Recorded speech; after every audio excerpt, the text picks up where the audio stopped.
লাগছে না। শোনো, আমার না শরীরটা অনেক খারাপ লাগছে, জ্বর জ্বর লাগছে। ছোটবেলা থেকে আমি বৃষ্টিতে ভিজে একদম সহ্য করতে পারি না। তাহলে তুমি কেন বৃষ্টিতে ভিজতে গেলে? আর তুমি তো আমাকে জোর করে বৃষ্টিতে ভেজালে। তুমি কোনো বরকনেকে দেখেছো বিয়ের দিন বৃষ্টিতে ভিজে রাস্তায় হাঁটতে? দেখোনি? শোনো, তাই তুমি আর আমি মিলে একটা ইতিহাস সৃষ্টি করলাম। আচ্ছা, আমার না খুব খারাপ লাগছে, আমি কথা বলতে পারছি না। আচ্ছা, তুমি আমার সাথে একটু লাইনে থাকো, হ্যাঁ? আজকে তো আমাদের বাসর রাত, আমরা তো আর একসাথে থাকতে পারবো না, আমি তোমাকে ছুতেও পারবো না।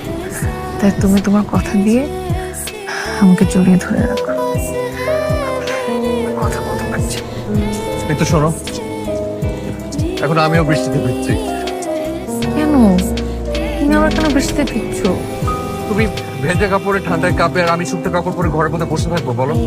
ওরে আমার স্বামী, তুমি এখন বুঝতে পারছো আমি তোমাকে কেন তালাক দিব না?